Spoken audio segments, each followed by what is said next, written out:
Assalamualaikum warahmatullahi wabarakatuh. Nama saya Iqbal Dasam Gurenzio dengan NIM 19224275504. Mata kuliah Sistem Operasi dengan kode kelas SI 131A. Saya akan menjelaskan manajemen proses, task, dan proses, penjadwalan proses, dan interupsi handler. Penjelasan pertama, manajemen proses. Definisi proses. Proses adalah program yang sedang dieksekusi, termasuk di dalamnya nilai-nilai dalam program, counter, register, dan variabel yang ada. Proses juga merupakan suatu bagian dari program yang rangkaian eksekusinya. Pada satu saat tidak seluruh program dimuat dalam memori, tetapi hanya satu bagian saja dari program tersebut, sedangkan bagian lain dari program tersebut tetap beristirahat di media penyimpanan disk hanya pada saat dibutuhkan saja. Bagian dari program tersebut dimuat di memori dan dieksekusi oleh prosesor. Hubungan proses dengan OS. Hubungan proses dengan operating system atau OS.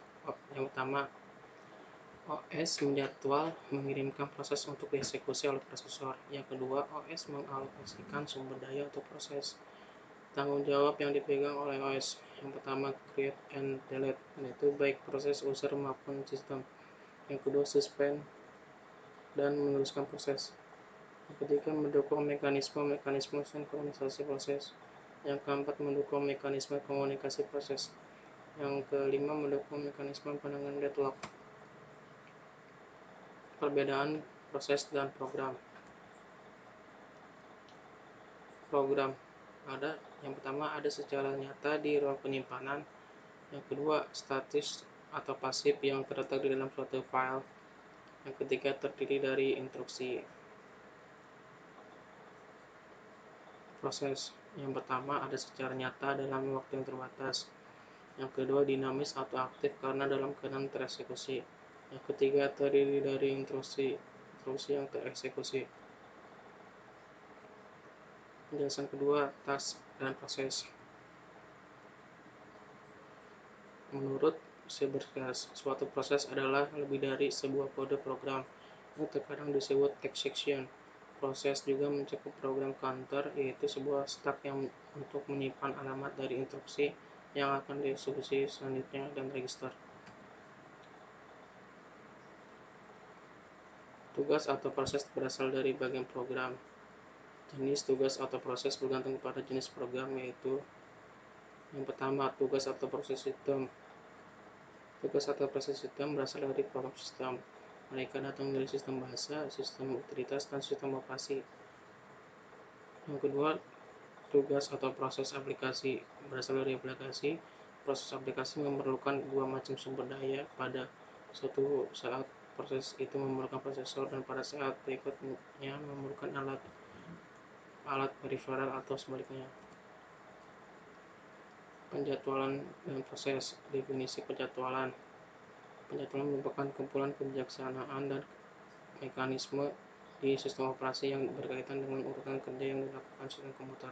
Penjadwalan bertugas memutuskan proses yang harus berjalan dan kapan atau berapa lama proses itu berjalan. Kriteria penjadwalan. Yang pertama, adil. Yang pertama, adil. Proses mendapat jatah waktu proses.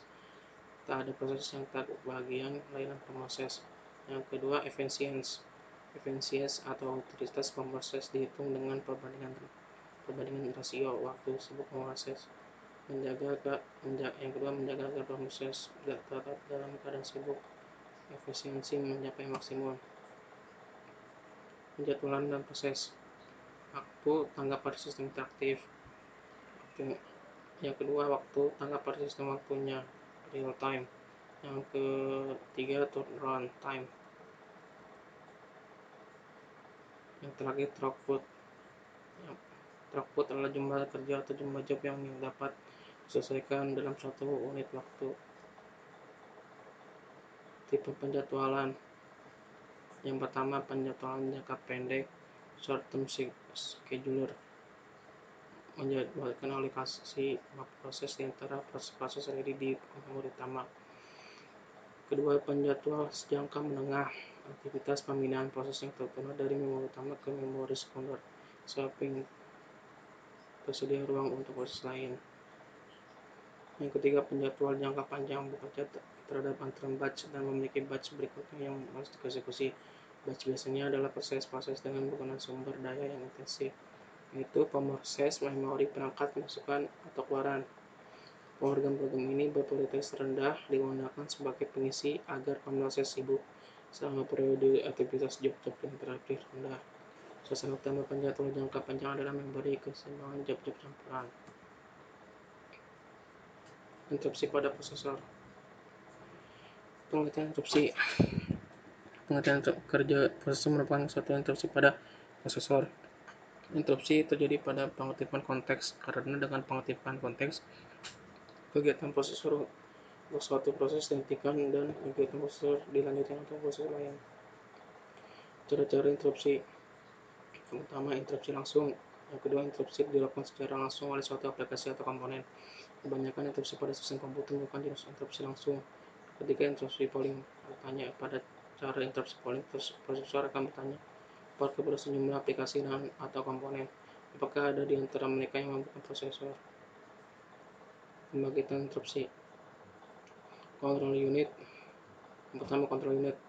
Biasanya control unit melakukan interupsi apabila terjadi kekeliruan pada instruksi, ada instruksi yang tidak dikenal, serta pada saat terjadi peralihan modus dari modus pembangkit ke modus monitor dan juga sebaliknya. Kedua, clock. Salah satu interupsi yang berasal dari clock adalah interupsi berkala, interupsi yang sering terjadi dengan periode tertentu. Yang ketiga, memori. Interupsi ini terjadi apabila prosesor mengakses alamat memori yang salah. Yang keempat, yaitu terakhir, perangkat input atau output dalam melakukan aktivitasnya selalu melakukan interupsi pada prosesor. Tindak lanjut interupsi.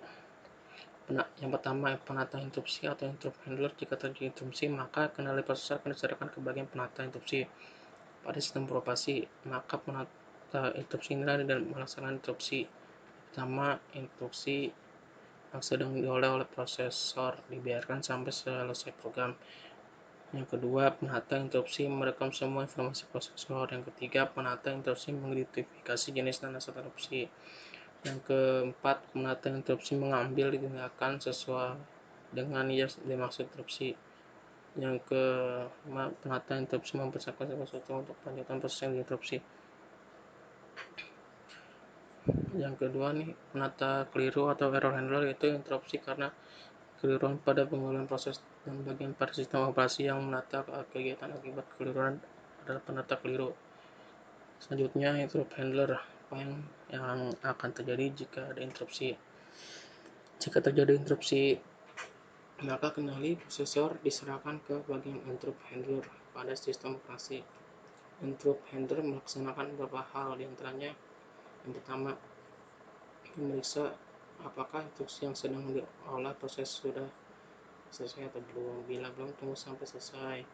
Kedua, merekam semuanya, mengawasi proses ke dalam blok kendali proses. Yang ketiga, mengidentifikasi jenis asal dan asal interupsi. Yang keempat, mengambil tindakan sesuai dengan yang dimaksud oleh interupsi tersebut. Yang